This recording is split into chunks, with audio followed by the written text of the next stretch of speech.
Gangster. All right, man. Come on, man. Let's run through these phases right quick, man. There's 5 phases. Okay.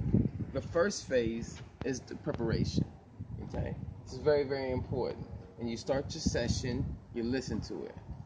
Throughout this first phase, you don't stop the music.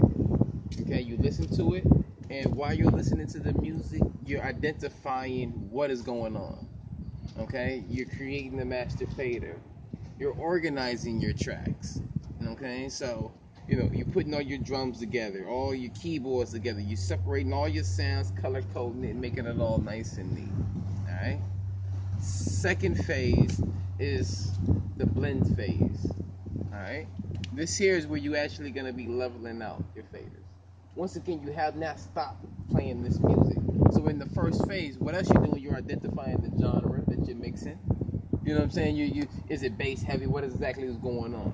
So as you're doing this, when you get into your second phase, you start leveling off your faders. You start making it make sense, legible or clear, so you can actually hear it, right? That fades into phase 3. Phase 3 is in 2 parts. Okay, part A is another type of preparation, but this is when you start to introduce your dynamic effects and your time-based effects. Okay, because you're blending now, then you're like, okay, let me go ahead and gate this, let me EQ this, let me compress this. But this is the thing though, you don't make it perfect. Part A is a rough sketch. Get all your ideas down. You'll sit there for hours trying to compress a kick drum, and 3 hours went by and you have nothing done. Okay? So add your compressors, your EQs, and your blase blah. Keep going. Part 2B is what? Going back and tightening up the dynamics, the EQs, the mutes and stuff that you actually did. Get all your ideas out like a sketchbook, then go back, tighten them up, which bleeds into phase 4. Phase 4 is in 2 parts too. Okay? Phase 4 part A is automation. Automation is there to help tighten up your dynamics and your time base and things like that. That's what that's for. But the same things you did in 3A, you do in 4A. Don't spend all day trying to rate automation. Just get your ideas down. I want to mute this. I want to do a throw here. I want to do that there. I want to do that to get it all done.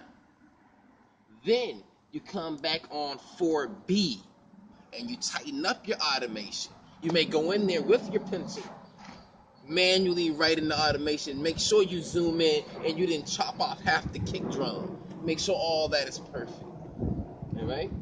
Then the last phase is 5, and that's the tweak. That's you just tightening up, making sure everything is pleasant and good. All right?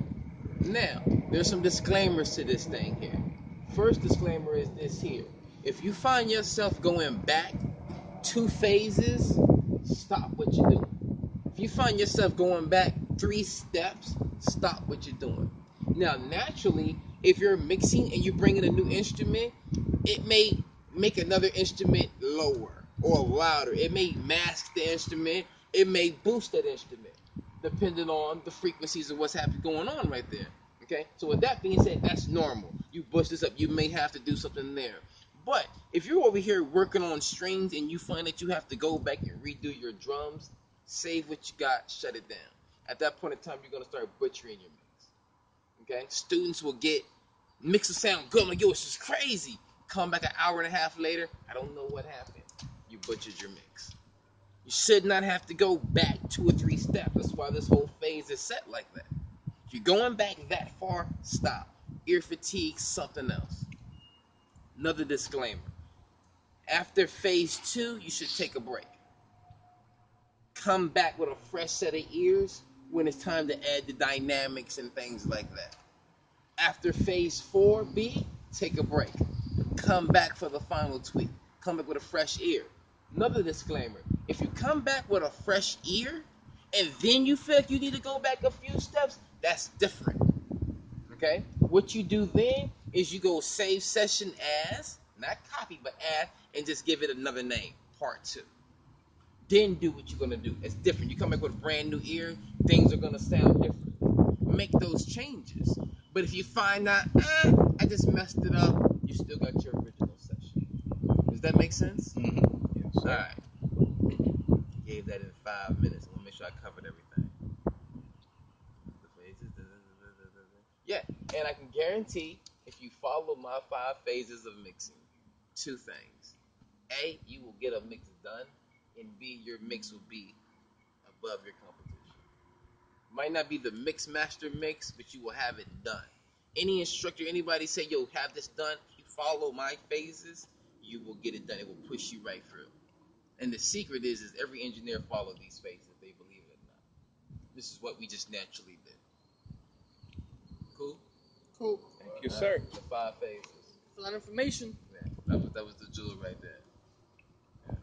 Now you can hashtag and first visit too, and you can tag me on that. You Remember, can put that one on my page. Remember, it was Pam. It was Pam, right? Did I just say hashtag? Yeah, you just I don't did. like hashtag. It didn't feel right. Yeah, make sure you tag me on that one. I'm gonna post that one on my page. That one. We got a problem. Uh-oh. It didn't even record. No. It said live video must be at least 4 seconds long. The Wi-Fi didn't pick it up, I guess. Wow. No one got it? I got